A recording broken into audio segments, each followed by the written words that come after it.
All right. So we're on page 148. And we're going to start with that Mishnah in the middle of the page, 3 paragraphs down. And we read it last week, but we're going to just review it again. So it's sort of a disturbing theology, which we'll encounter here. And it leads to a larger discussion about reward and punishment, bad things happening. 148. So yeah, 148 in the middle. That's the Mishnah. Okay, got it? Yeah. All right.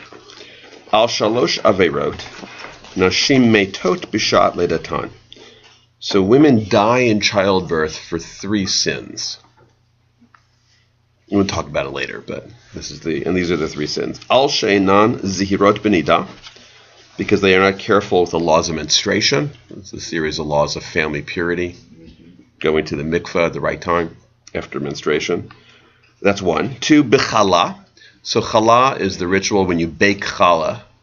Then you have to take a little piece of it and throw it into the fire and burn it. And it's reminiscent of the first fruits rituals that you have in the Torah, where you have to give the first of everything to God, including the first of your flock you have to sacrifice. So that's a reminder of that. And it's also a ritual for women. I imagine it's for men too. If you bake challah, that's what you have to do. And that's before it goes into the oven? Before it goes in the oven, yeah. I've never baked challah myself, so You put that piece in the oven with your local challah, and it burns, yeah. Okay. Anybody done that before?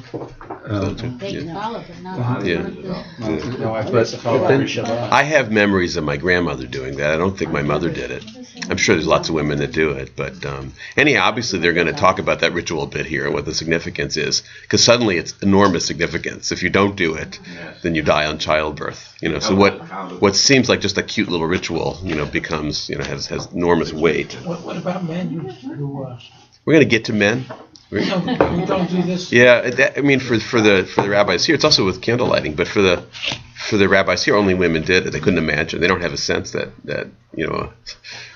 a man could bake challah. Well, no, men were bakers. It's an interesting question. I don't know. For now, they're sticking to women.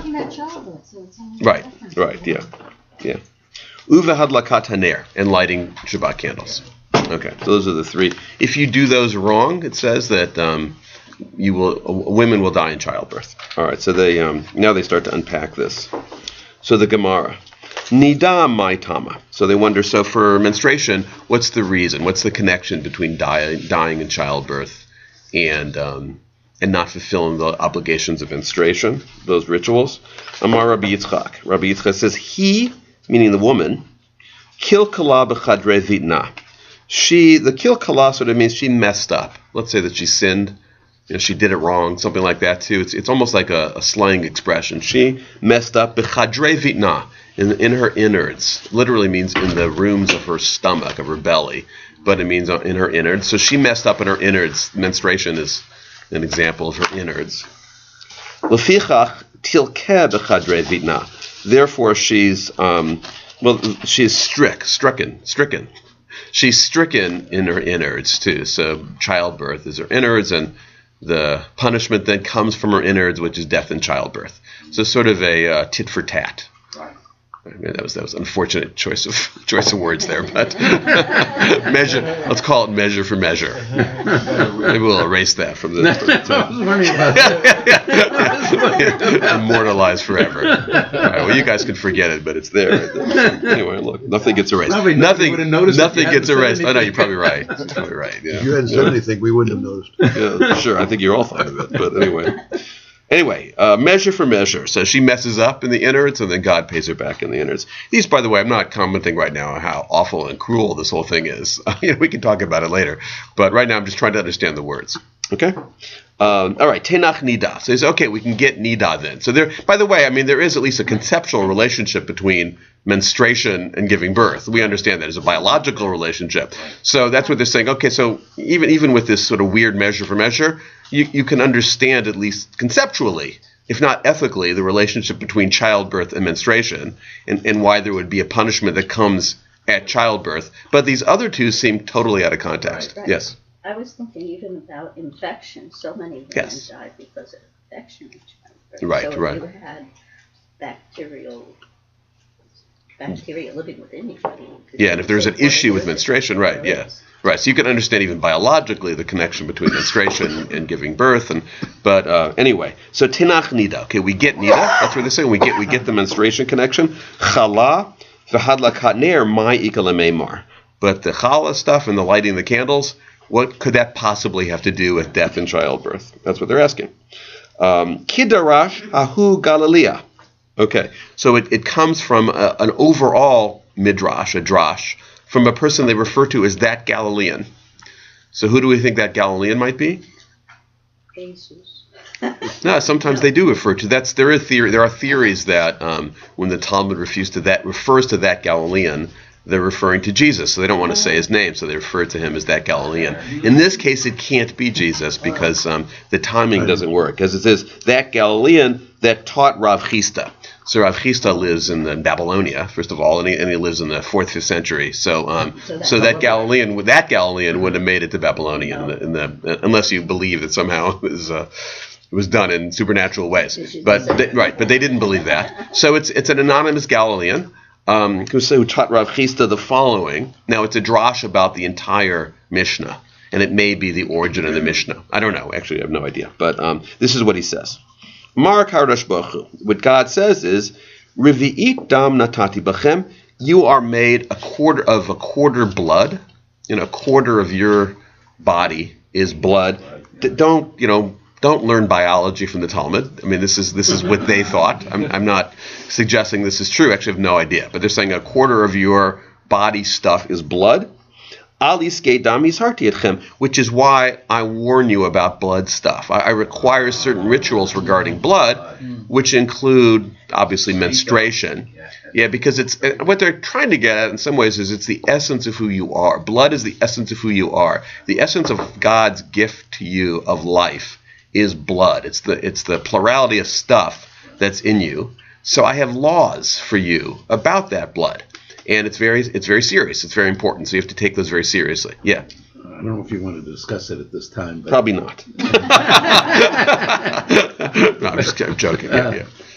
In that book by Shaya Cohen, he talks that in the period of the First Temple, or before the First Temple, Judaism seemed to believe that what you did in this life affected your life.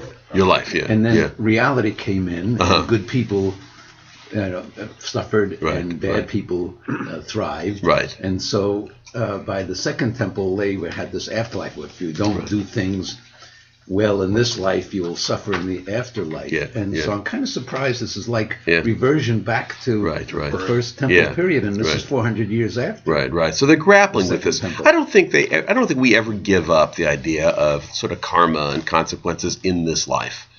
I think we have the notion of the afterlife to explain the inexplicable, the ethically inexplicable. Why innocent people suffer.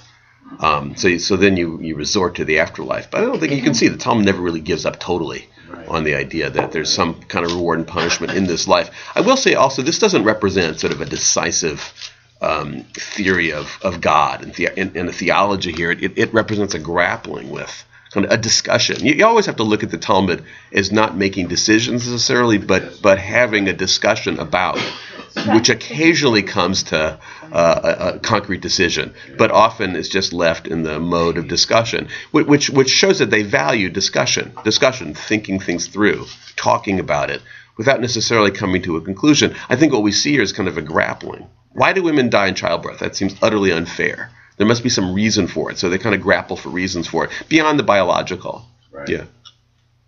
Seems like a real flaw in the species, doesn't it? I mean, you give birth and you die. You don't get to see the child. And for them, it must have happened a lot. It still happens a lot in the world, but for them, it must have. I don't know. What was the percentage in ancient times? Maybe half the time? It was a high percentage. The theory behind that is that in evolution, so we have a proportionally large head, and the birth canal just isn't quite equipped for that. Yeah. But it worked fine before the heads got large. Oh, I see. And so the species still thrives and still survives. Yeah. But it is maybe a product of this enlarged. Yeah. Did you have a comment? I was just going back to the blood. I was Yeah, going right, to say right.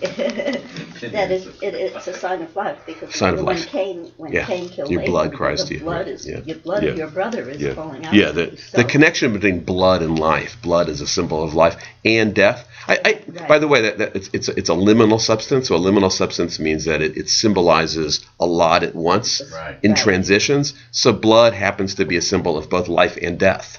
Because someone's bleeding, they die. Exactly. Right. At the same time, there's a lot of blood in childbirth and menstruation. That's right. So it represents birth. So it represents life and death at the same time. So it's a very powerful. So all cultures have all sorts of, and there's taboos with blood, and all cultures have all sorts of complicated rituals having to do with blood because the symbolism is so powerful. So that's all encapsulated in that little statement here. I demand from you rituals regarding blood. It's such a powerful substance. And maybe that's the reason why in kosher food, blood is removed. Sure.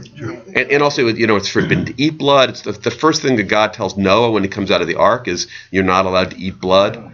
Eating blood makes you bloodthirsty. It symbolizes so much.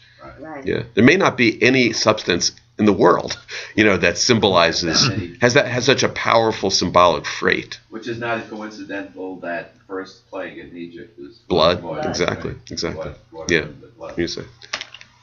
I was just going to say that from a woman's standpoint, it seems to me that how you behave during menstruation determines a lot about your potential for infection, which of course would have devastating effects during childbirth. Yeah. So that's interesting. I didn't even know that. So that's medically true, I guess. Yeah. Okay. Yeah. Okay. All right. We'll keep going. So he's continuing now, that Galilean. So first he talks about blood. Then Reshit karati etchem. I called you the first. The first among all nations. That's what God's claiming here. I called you Jews the first among all nations. Al iske reshit hisarti etchem. So I demand from you rituals having to do with the first. So the first meaning your first fruits, the first of your flock. And that's what the challah symbolizes. So it's not just this little piece of challah. It actually symbolizes your primacy among nations. So that's why you have to do it. It's not just a little piece of challah. If you indeed want to consider yourself first among nations, then you have to show that to me by giving your first fruits, but really by the little piece of challah. Okay? Nishama shenatati bechem kriya ner. This actually harks back, I don't know if you remember, it was about 6 weeks ago. We actually read this too. Your soul, I refer to your soul as a candle. Right. You are my candle. Your soul is my candle. You light Shabbat candles. That candle is your candle, but it symbolizes for me your souls. So there's a metaphoric symbolism to lighting the candles. It represents your soul.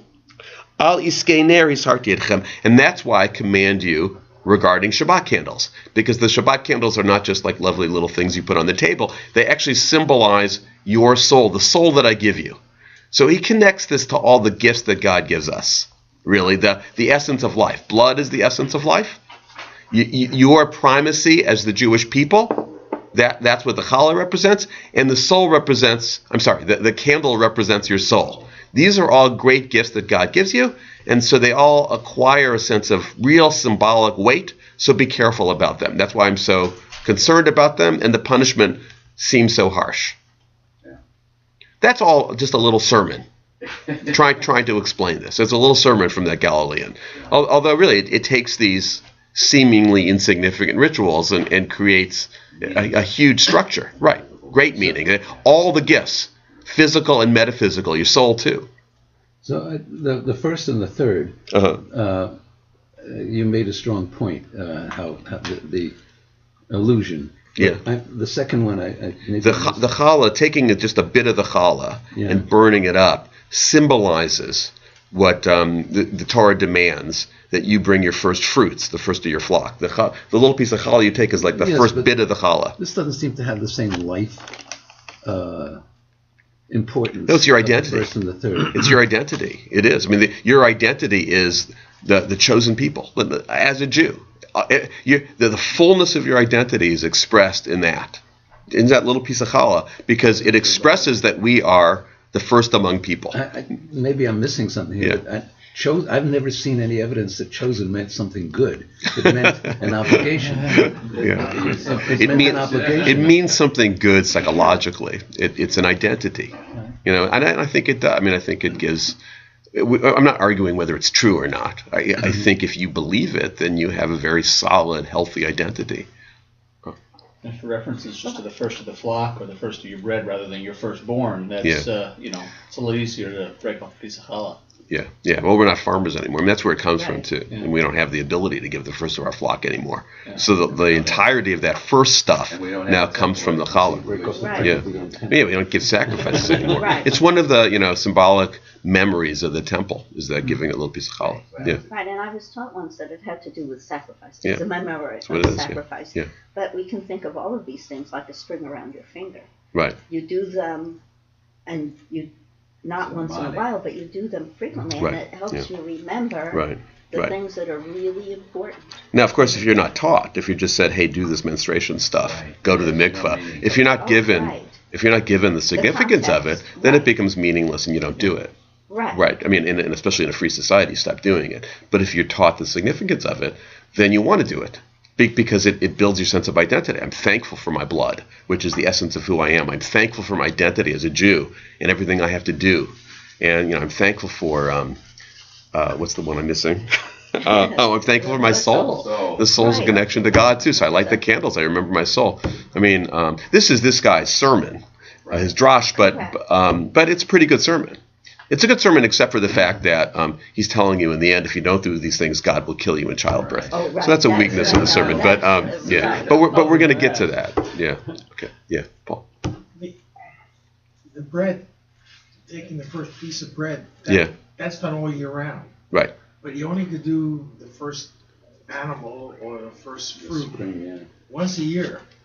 Oh yeah, but you do it every time you bake challah, though. So So therefore, the point is that it's more meaningful if you're doing it continually. Yeah. Something, and that was just an example. Yeah. But the last two both relate to the Shabbos.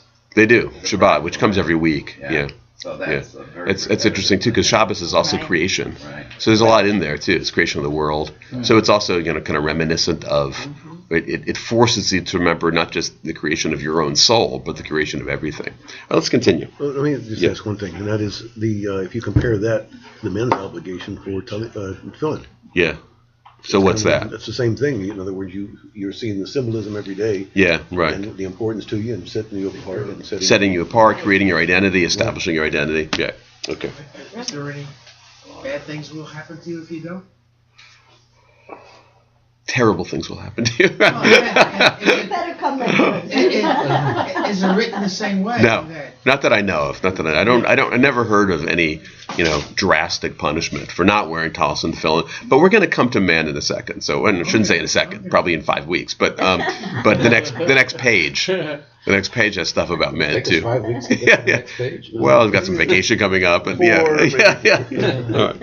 Depends on how much discussion we have. Would all be quiet. So if you uphold these rituals, good, all the good. Im lav, but if you don't, hareni notel nishmatchem. If you don't, I will take your lives. Okay. Somehow your very existence, your lives are tied up in these rituals. So if you fulfill them, then you have the richness of your life. But if you don't, what's the point? I'll take your life. All right. Sounds kind of cruel, but yeah. I'm sorry. Is it translated strictly life or soul? No, it's soul. Soul, yeah. Soul. Yeah. Because soul may have a more profound meaning. Could be, yeah. It's an idiomatic expression. Taking your soul means taking your life in the Talmud. But there could be more there, especially since the candle's compared to the soul. Right. All right. Okay. Now, it's a whole weird discussion here, although I think it's interesting, obviously, about how exactly God extracts punishments in this world. What's the mechanism of it? So I'll just read. I'll wait till you interrupt me. Umay shna b'shat le'datan. Okay, so then why extract punishment during the time of childbirth? Right? Because if you're supposed to do these all the time, you could imagine, okay, she forgot to throw the piece of challah in. Maybe it's 3 strikes and you're out. So the third time she does it, she just gets killed. A lightning bolt comes. Why specifically during the time when she's giving birth. Okay.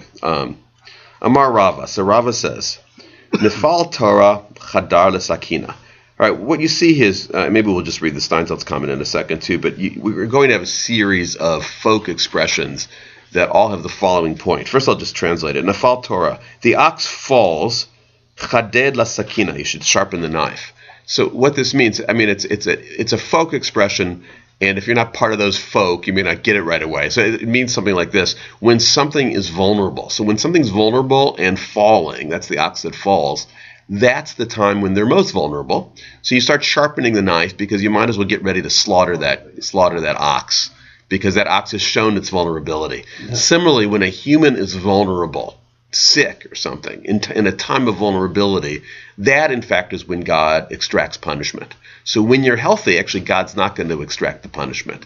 So it's a whole interesting sort of convoluted, nuanced expression of how God extracts punishment. It's not zap, you do something, and then God punishes you.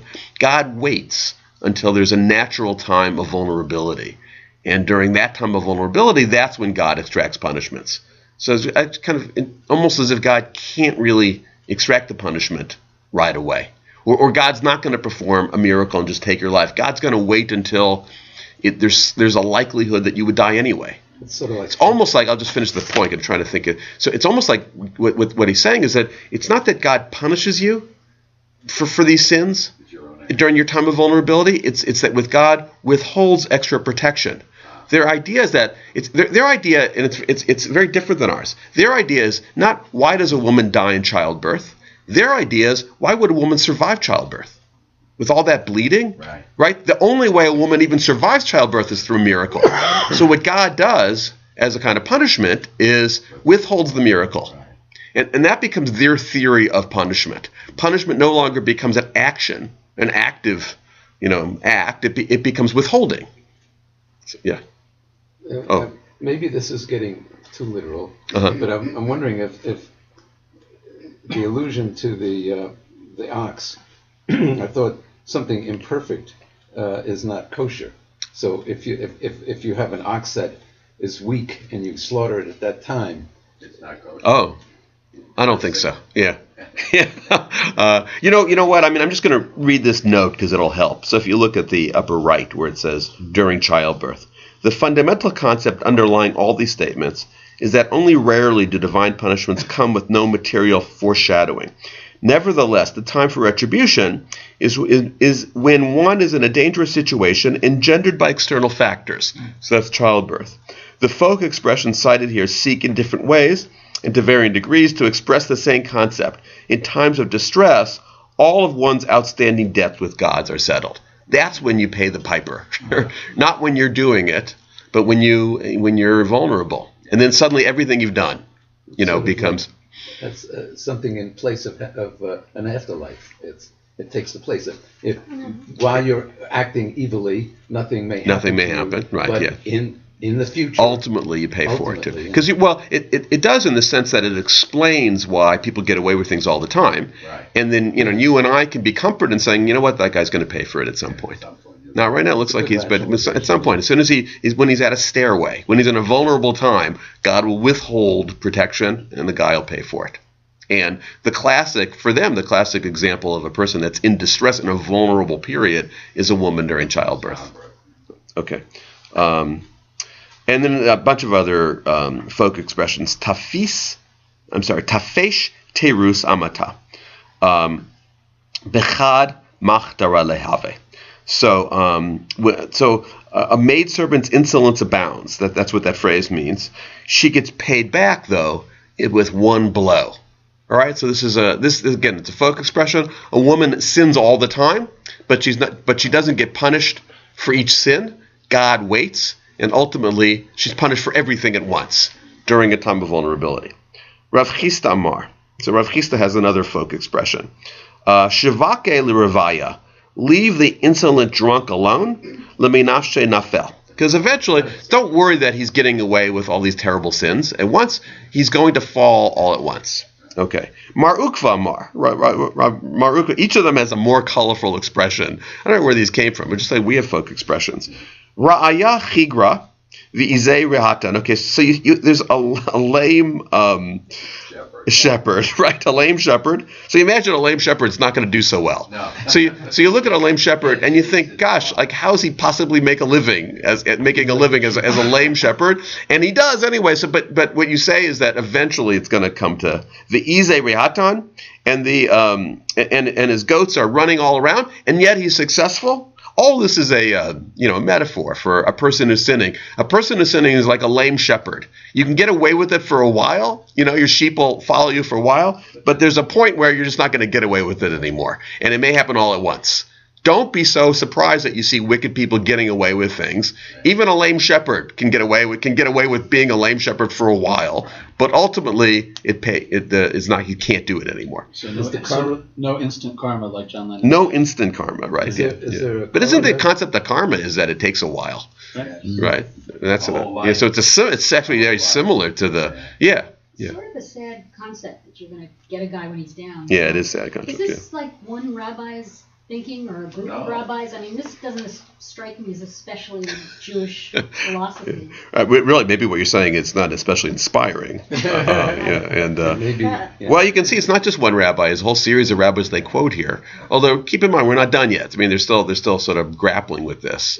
And I would say that it's probably more likely to look at it as withholding. This actually does become an important theology, that God doesn't punish, that God withholds protection, and that life in general presents all sorts of very dangerous circumstances where we skate by because God protects us. And then God can make a decision to stop protecting us. So it's not so much a lightning bolt that comes and kills you, but it's that you have somehow, through your behavior, withdrawn God's favor from you.